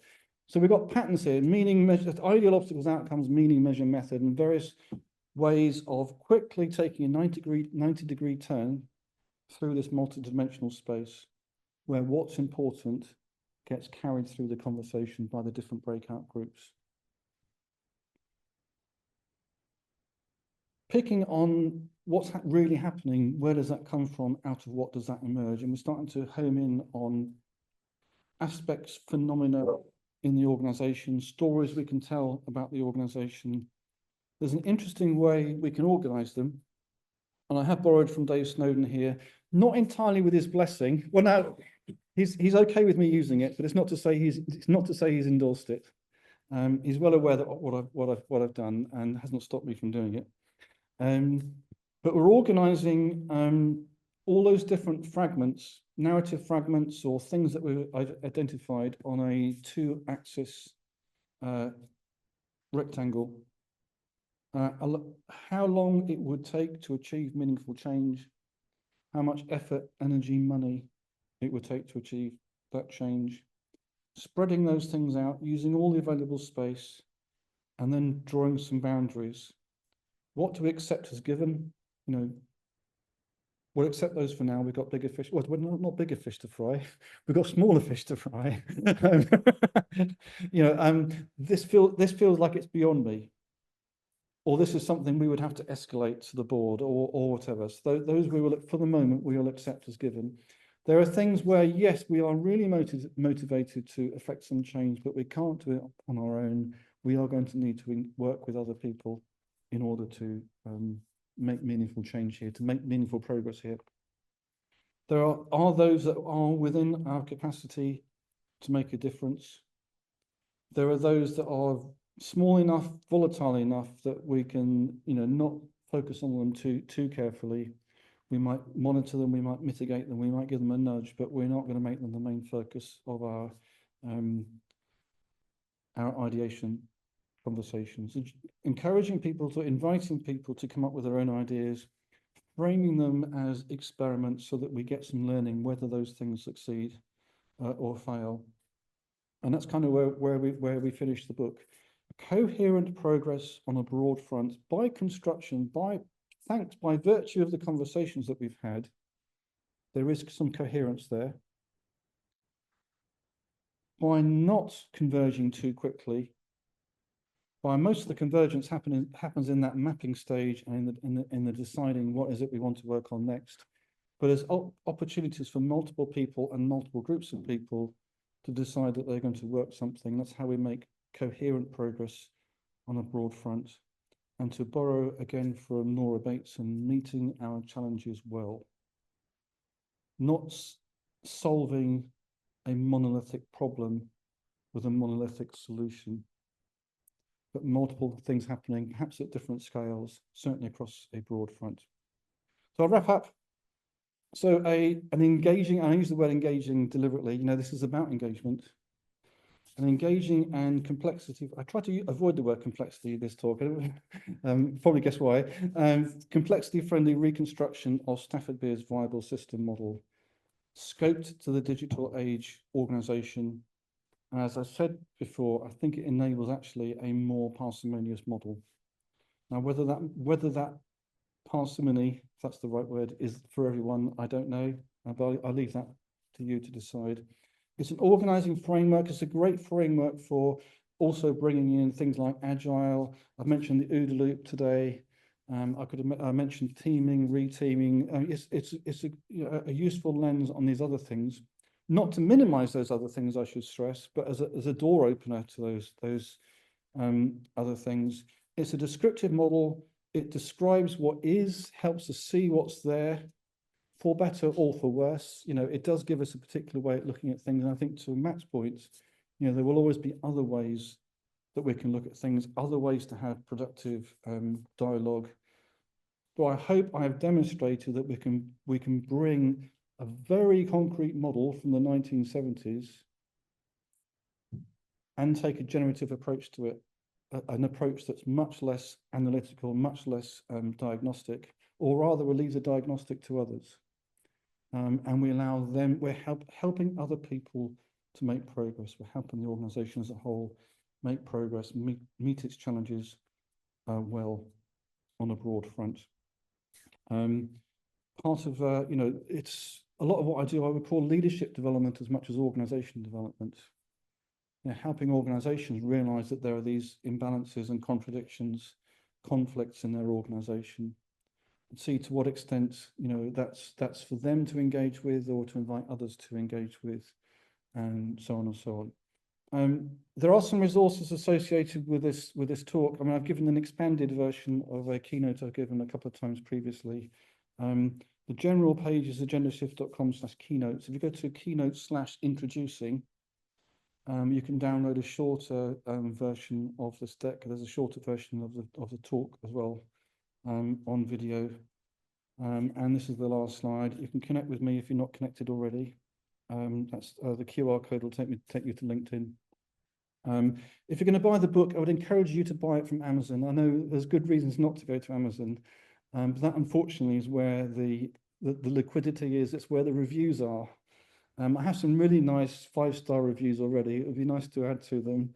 Really encouraging you to read the book. And I'd love to hear from you if you have further thoughts on it. That's me done in terms of what to present. I'm happy to hang around if there are more comments, questions, comments, and so on. But that is me done. Thank you very much, Mike. Thank you, That was Mike. My pleasure. really fascinating. Has anybody in the room or online got any questions for Mike? No, silence is golden. I'm curious, Mike. I'm curious. I love the work you've done, and I think it's absolutely in line with what organizations are aspiring to, especially in changing times and mission driven. and purpose-driven organizations especially. Are you seeing some organizations that are adopting this, or at least, embodying parts of it that you can point to, practically and say, yes, this is happening there? I'm just curious about your sort of in the wild as these ideas begin to take root and ripple through our culture and communities.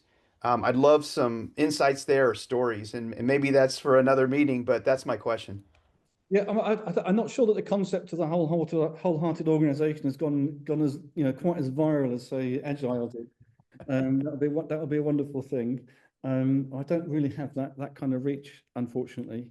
But there's a couple of things that are fascinating. So when I've done this stuff with organizations, there are some things that keep coming up.